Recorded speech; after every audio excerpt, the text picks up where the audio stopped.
Olá, turmas! Que bom encontrar vocês para mais uma aula de língua portuguesa. Eu sou o professor Denilson e vou acompanhar vocês neste momento. O que vamos aprender nesta aula? Colocando aí para vocês o nosso objeto de conhecimento, variação linguística, detalhamento, vícios de linguagem, estrangeirismo. Então, nós vamos estudar aí do ponto de vista gramatical algumas divergências relacionadas à norma que são consideradas vícios de linguagem, ok? Então, vamos à nossa aula.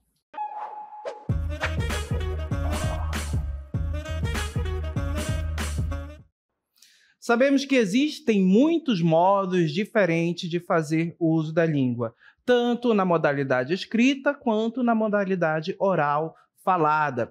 Na modalidade oral, principalmente, é onde nós conseguimos visualizar muito mais as diferenças entre os diferentes modos de uso, que podem surgir de localidades diferentes. Determinado grupo fala de um modo, outro fala de um modo diferente. Se formos observar determinadas expressões, palavras são utilizadas por determinado grupo e não por outro. Há exemplo, por exemplo, da mandioca, aipim, macaxeira, que a depender da região do país, nós vamos ter uma escolha por um desses termos que fazem referência ao mesmo elemento, a raiz, ok?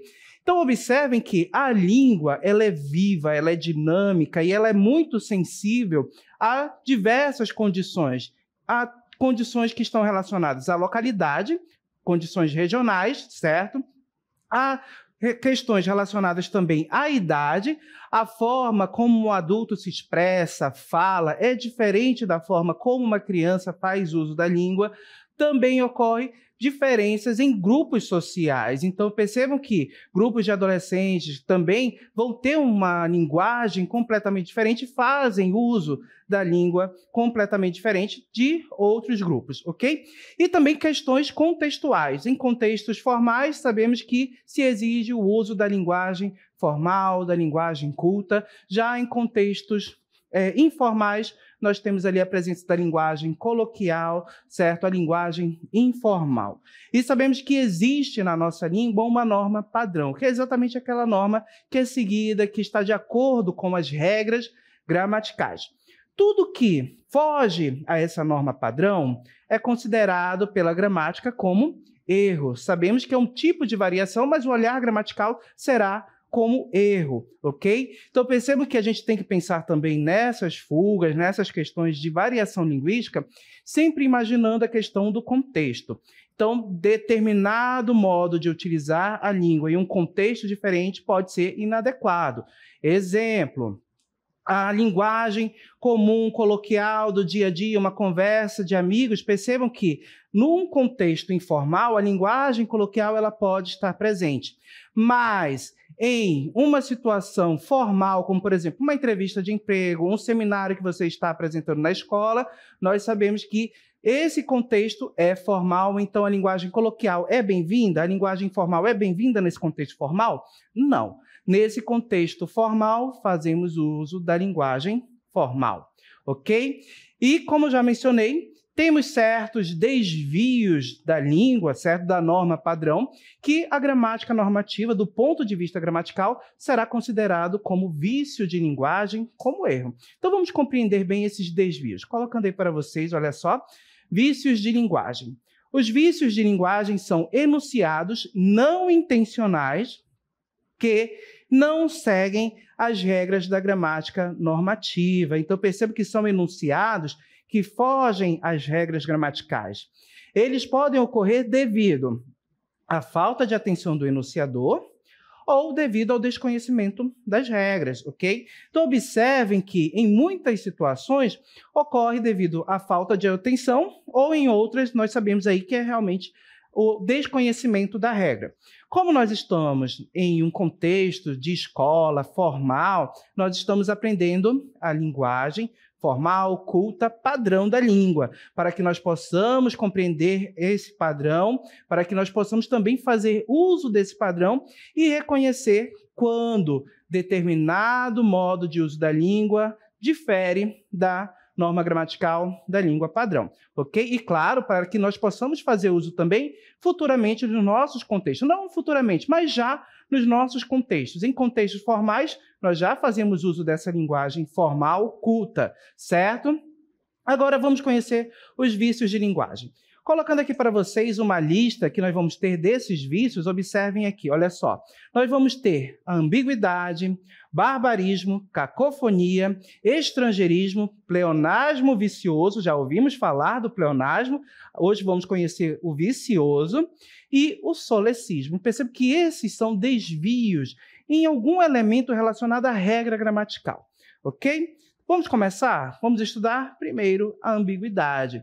Então, gente, a ambiguidade é o emprego de palavras que geram duplo sentido. Percebam que a ambiguidade, quando ela é utilizada na literatura de forma intencional, ela é bem-vinda. Ela pode ajudar a gerar muitos efeitos de sentidos, ideias e nos levar à reflexão. Mas no cotidiano, no dia a dia, em contextos formais, quando essa ambiguidade está presente, ela pode gerar uma dúvida de interpretação, ela pode, de repente, gerar um conflito, você não saber a que termo se refere ou ao que o escritor ou o autor do texto está fazendo referência. Imaginem uma notícia de jornal em que você tem que levar a informação de forma coerente, objetiva, deixando tudo muito claro para o leitor sobre o que ocorreu, os fatos, e de repente você encontra um enunciado que gera uma ambiguidade. Será que essa ambiguidade, nesse tipo de texto, ela é bem-vinda? Não. Percebam que a notícia ela busca levar informação detalhada e informar de forma objetiva e clara. Percebam que uma ambiguidade pode gerar dúvidas, pode gerar falta de compreensão no texto da notícia.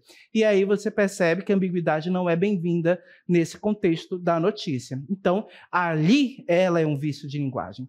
Vamos aos exemplos de ambiguidade? Observem. Venceram os brasileiros os argentinos. Observem que nesse enunciado eu tenho aqui venceram os brasileiros os argentinos. Observem que eu tenho brasileiros e argentinos. A forma como esse texto foi escrito, observem que surge uma ambiguidade aqui. Eu pergunto a vocês, quem venceu? Foram os brasileiros que venceram os argentinos ou os argentinos que venceram os brasileiros? Perceba que da forma como o texto, ou seja, o enunciado foi organizado, sem o sujeito antes do verbo, percebam que surge uma ambiguidade aqui. Não sabemos quem venceu, ok? Como essa ambiguidade poderia ser resolvida? Colocando o sujeito no início da oração. Como somos brasileiros, claro, vamos colocar os brasileiros no início da oração. Os brasileiros venceram os argentinos. Percebam que desta forma, quando eu coloco o sujeito no início da oração, eu tenho uma clareza de quem foi o vencedor, ok? Então, observe que a ambiguidade poderia ser desfeita dessa forma. A ambiguidade surgiu aí justamente pela organização sintática do enunciado, ok? Com o sujeito após o verbo, você percebeu que surgiu uma dúvida, uma ambiguidade. Olha o outro exemplo. Ana via Maria no parque com a sua irmã. Observem, Ana vi a Maria no parque com a sua irmã. Observem que a ambiguidade aqui surge exatamente aqui com relação à palavra irmã, certo? De quem a irmã é? A quem a irmã pertence? Pertence a Ana ou pertence a Maria? Observem que surge uma dúvida justamente pelo uso deste enunciado, desta palavra, sua. Observem que aqui a ambiguidade acaba surgindo devido à presença desse pronome. Como desfazer essa ambiguidade? Aí nós poderíamos utilizar um outro pronome. Se a irmã pertence a Maria, nós poderíamos dizer: Ana via Maria no parque com a irmã dela. Aí eu sei que a irmã pertence a Maria. Essa seria uma forma de desfazer a ambiguidade, ok? Evitar o uso do pronome sua. Agora, observem que, quando você tem dúvida nesses enunciados, imagine que esses enunciados apareceram em uma notícia de jornal. Será que essa ambiguidade, essa dúvida é bem-vinda em uma notícia de jornal? Percebam que não. Já sabemos que a notícia busca informar de forma clara e objetiva, sem gerar dúvidas no leitor. Então, percebam que em contextos formais, como em uma notícia escrita, a ambiguidade não pode estar presente, não pode haver dúvidas na informação que é levada ao leitor. Ok? Vamos seguir?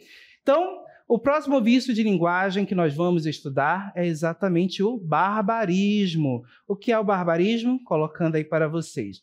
É o emprego de palavras com desvio de pronúncia, escrita ou significado. Então, observem que o barbarismo ele pode ocorrer devido a uma pronúncia diferenciada, um desvio na escrita ou mesmo no uso do significado. Observem aqui. O problema é meu. No nosso primeiro exemplo, observem aqui que eu tenho exatamente a palavra problema. E observem que a palavra está escrita com a letra R, certo? Na sílaba bre, ok?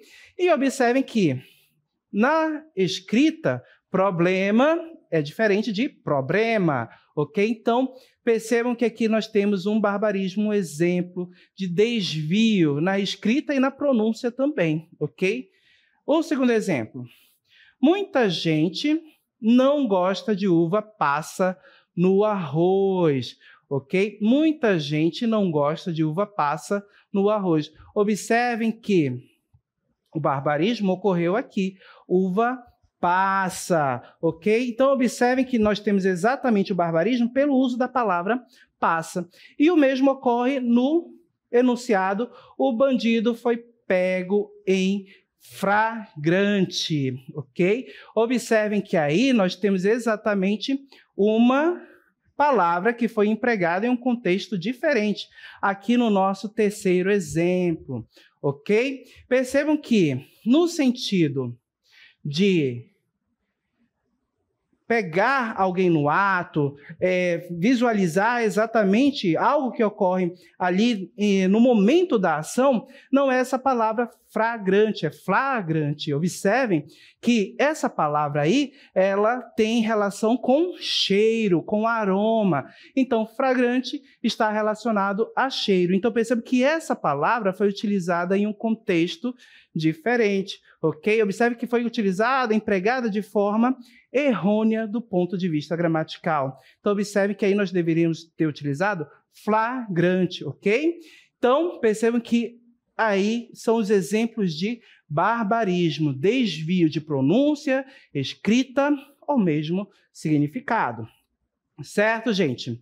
Agora, outro desvio, ou seja, outro vício de linguagem que é muito comum ocorrer é a cacofonia.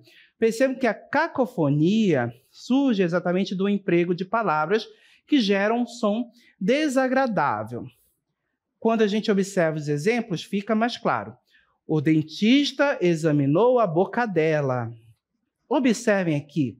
O dentista examinou a boca dela. Observem que a palavra boca e dela, percebam que quando a gente pronuncia junto essas palavras, nós podemos ter uma cacofonia exatamente aqui. Observem que a última sílaba da palavra boca e o pronome, certo, dela, formam a palavra cadela na pronúncia. E observem que gerar uma cacofonia, um som estranho em um texto como notícia, um editorial, percebam que a cacofonia lá não é bem-vindo. O jogo de palavras, certo, com as figuras de som, nós podemos empregar lá na literatura. Em contexto formal, em textos como editoriais, notícias, não é bem-vindo aqui, ok? Então, aqui acaba se configurando como um vício de linguagem. Outro exemplo de cacofonia. Nunca Brito vinha aqui. Observe, nunca Brito vinha aqui. Onde está a cacofonia? Exatamente na palavra nunca e no substantivo Brito. Observem que a cacofonia surge exatamente aqui, ó, cabrito. Então, observem que a sílaba K de nunca, unida na pronúncia, na fala, que nós enunciamos, falamos a palavra brito, o substantivo, acaba se unindo e forma exatamente a palavra cabrito, surgindo este som. Percebam, nunca Brito vinha aqui. Observe que gera até uma confusão aí na compreensão.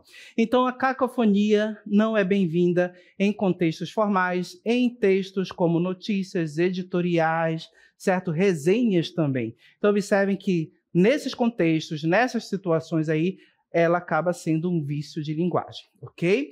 Agora, quando a gente emprega os sons das palavras em figuras de linguagem, figuras sonoras, na literatura de forma intencional, observem que lá é o ambiente para que nós possamos brincar com essas palavras.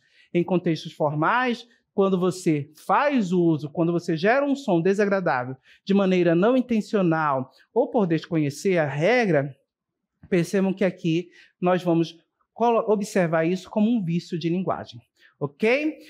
Vamos seguir? Então, para que a gente possa compreender o próximo vício de linguagem, nós temos um textinho, uma narrativa audiovisual. Então, prestem bastante atenção nas personagens, ok? Na ação que será desenvolvida e também preste atenção nas palavras que serão utilizadas, ok? Então, vamos ao nosso texto. Pizzaria Chibata, posso anotar seu pedido? Oi, eu gostaria de uma pizza grande de Tucumã com queijo, por favor. Só um instante. A senhora gostaria de incluir alguma bebida no seu pedido? Sim, um refrigerante de laranja. Ok. Seu pedido fica R$60. Ok, vocês fazem delivery? Qual é o valor? Não, senhora. A gente só trabalha com pizza mesmo. Muito bem, então acabamos de assistir uma pequena narrativa audiovisual e você observou duas personagens. Uma cliente ligando para a pizzaria e a atendente, que anota o pedido e direciona as entregas. Observem que as personagens, uma está em um contexto, está na sua casa, e a outra está no seu ambiente de trabalho. E a que está no seu ambiente de trabalho, assim, tem uma expressão de que não está muito de bem com a vida naquele momento. E ela faz as anotações. E observem que em determinado momento, a personagem, no caso a cliente, pergunta se a pizzaria faz delivery. E percebam que a outra personagem desconhece essa palavra e ela afirma, não, a gente só trabalha com pizza mesmo. Percebam que o humor do texto surge exatamente aí, pela falta de compreensão no sentido da palavra delivery. Agora, o que significa delivery, gente? Delivery é entrega, levar determinado alimento, determinado utensílio que você compra até a sua casa, né? Então, perceba que a empresa, o local, faz essa entrega, leva esse produto até a sua casa, claro, por determinada quantia. E observem que a palavra delivery, ela não pertence à língua portuguesa. Ela vem de uma língua estrangeira, vem lá da língua inglesa. Então, por isso que nós vamos chamar essa próxima figura de linguagem como estrangeirismo. E observem que no contexto do diálogo, ali na conversa, a palavra delivery não foi bem empregada pela cliente, porque causou dúvidas na nossa atendente. Então, percebo que nesse contexto, nessa situação, apesar de ter gerado o humor, percebo que vamos imaginar que fosse uma relação de trabalho ali, tipo o chefe falando com os seus funcionários, ou o funcionário falando com o chefe, e de repente emprega um termo de uma palavra de língua estrangeira. Será que todos ali conhecem essa palavra? Será que todos dominam a língua estrangeira? Percebam que não. Então, como é um contexto formal, um contexto de trabalho, então há preferência sempre pela língua materna, pela língua portuguesa, pelas palavras da língua portuguesa, ok? Agora vamos ao estrangeirismo. Colocando aí para vocês o que é o estrangeirismo: uso de palavras ou estrutura de uma linguagem estrangeira, quando já existe uma forma equivalente em português. Então, observem que, para a palavra delivery, nós temos uma forma em português, que é exatamente entrega. Percebam que a entrega seria a palavra, entrega em domicílio, seria a palavra a ser utilizada ali naquele contexto, ok? E aí outros exemplos. Dizem que Jorge é um gentleman. Observem que a palavra gentleman não pertence à nossa língua, certo? Essa palavra vem da língua inglesa. Perceba que no Brasil nós temos forte influência da língua inglesa. Então perceba que essa palavra aqui, ela vem da língua inglesa, mas nós temos uma palavra própria para indicar uma pessoa educada, um homem educado. Nós temos a palavra cavalheiro. Observe que gentleman foi utilizada no lugar de cavalheiro. Então, aqui nós temos um exemplo de estrangeirismo. Nós temos uma palavra própria na língua portuguesa, mas foi feito o uso de uma palavra da língua estrangeira no seu lugar, ok? Então, outro exemplo, colocando aí para vocês. Aquela música causou um frisson. Observem que essa palavra também não pertence à língua portuguesa. E observem que a palavra frisson, ela significa animação ou excitação intensa. Então, percebem que nós temos termos específicos para indicar o que é exatamente essa palavra. Nós poderíamos utilizar. Aquela música causou uma grande animação ou uma excitação intensa. Então, observem que frisson foi utilizado no lugar de palavras que nós temos na nossa língua. Então, aí nós temos um exemplo de estrangeirismo. Outros exemplos, colocando aqui para vocês, no nosso mosaico, você pode observar diversas palavras que vêm tanto da língua francesa, por língua inglesa, certo? Olha só, vintage, réveillon, office boy, outdoor. Então, perceba que todas essas palavras aqui, elas são utilizadas na língua portuguesa, né, por influência, por contato da língua portuguesa, por nosso contato com filmes americanos, franceses também, principalmente os americanos. Então, percebo que, devido a esse contato, algumas palavras acabam sendo incorporadas e utilizadas no lugar de outra. Mas observem que, em determinadas situações, de acordo com a norma gramatical, em que nós temos contextos formais e que em contextos formais devemos seguir a regra, o que a regra vai dizer? O que a gramática vai dizer para a gente? Que nós devemos dar sempre preferência para as palavras na língua portuguesa, fazer uso do português. Então, observem que sim, um contexto formal, certo? Você está ali está em um contexto formal, está em uma entrevista de emprego, está escrevendo uma notícia para ser publicada no jornal. Preferência pelas palavras da língua portuguesa. Se você faz uso de qualquer uma dessas palavras aqui ou outras, você está ali exatamente cometendo um vício de linguagem que nós já vimos que é denominado de estrangeirismo. Então, preferência pela língua portuguesa, de acordo com a regra, sempre pelas palavras da língua portuguesa. Ok? Agora, a próxima figura de linguagem é o pleonasmo vicioso. Já ouvimos falar de pleonasmo. Pleonasmo é uma repetição. Mas esse que eu vou apresentar para vocês é o vicioso. Colocando aí para vocês, olha só.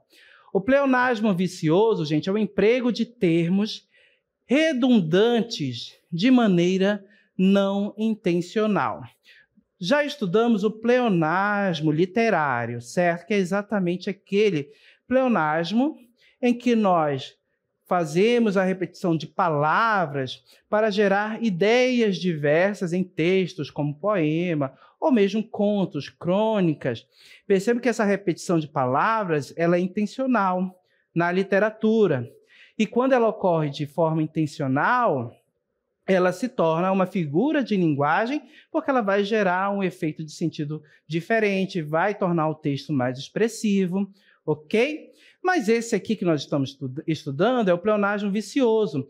Então, ele é um emprego de termos redundantes de maneira não intencional. Então, aqui o pleonasmo não é uma virtude, é um vício, ok? Olha os exemplos.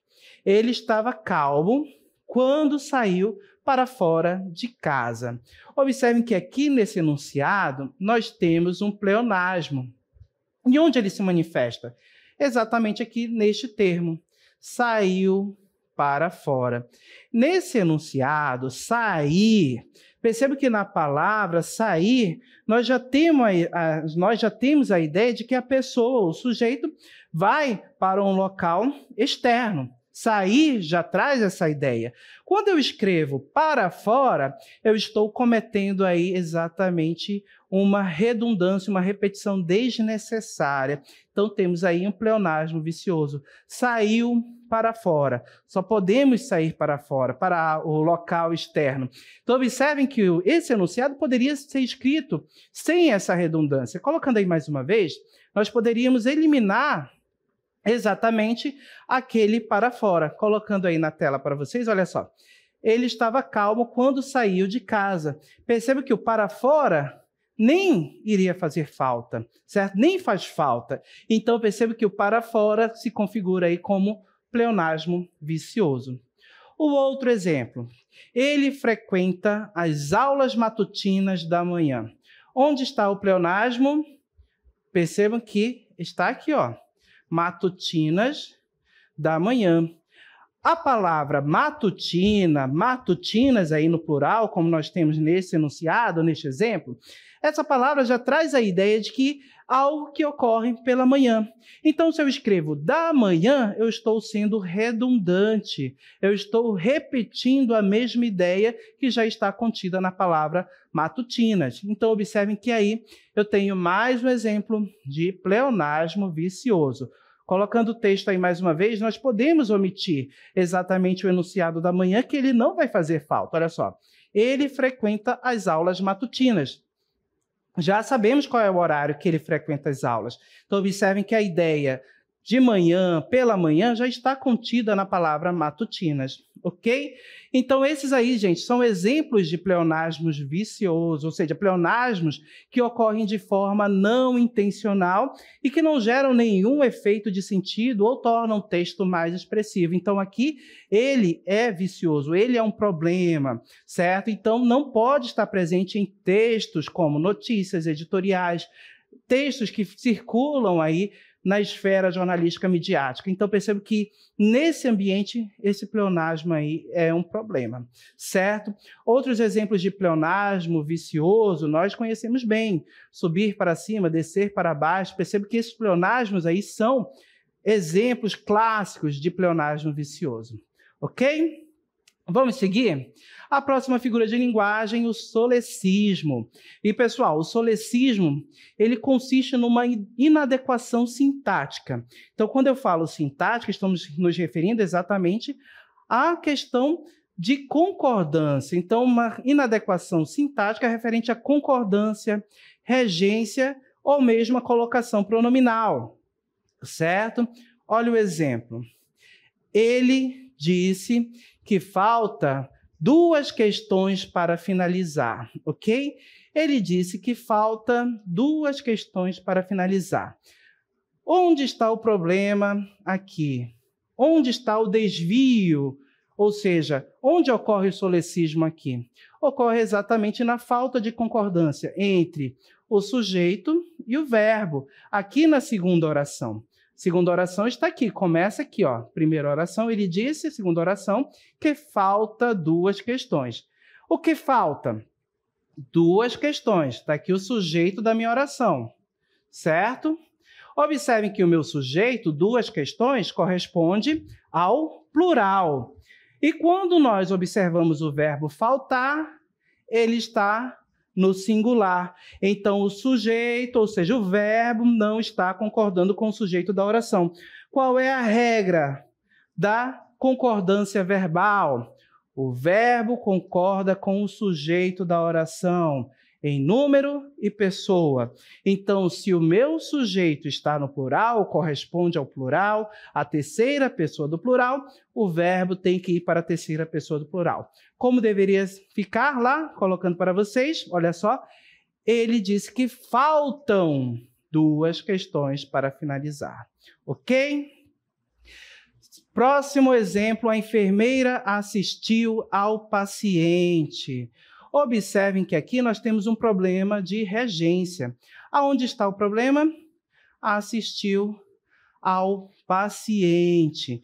Percebam que o verbo assistir, no sentido de ajudar, prestar ajuda, ele será transitivo direto. Então, não vamos ter a presença dessa preposição a. Então, nós deveríamos ter aí a enfermeira assistiu o paciente, ok, gente? Então, aqui ocorre um solecismo porque nós tivemos aí um problema de regência. E no nosso último exemplo, nosso terceiro exemplo, não se preocupe comigo. Onde está o problema? Onde ocorreu o solecismo? Observem que exatamente na posição do pronome. Percebam que o pronome se, esse pronome oblíquo, ele veio após o verbo. Mas nós temos uma palavra atrativa no início da oração. Que palavra é essa? A palavra não, um advérbio, uma palavra negativa. Então, o não, ele pede que o pronome oblíquo se posicione próximo dele, antes do verbo. Então, de acordo com a norma gramatical, nós teríamos, não se preocupe comigo. Nós teríamos aí uma próclise, ou seja, pronome oblíquo, antes do verbo. Ok, gente? Então, observem que nós temos aí um solecismo que ocorreu devido à falta de posicionamento ideal, ou seja, devido a um desvio de colocação pronominal. Certo, gente? Então, observem que todos esses vícios de linguagem são considerados vícios porque eles fogem à norma gramatical, ok? Do ponto de vista gramatical, eles são considerados erros, certo? E devem ser evitados, principalmente em contextos formais. Você, de modo algum, pode fazer com que esses vícios de linguagem estejam presentes em textos que circularão em contextos formais, ok, gente? E lembre sempre, em contexto formal, linguagem culta sempre, ok? Dito tudo isso, vamos finalizar a nossa aula aqui.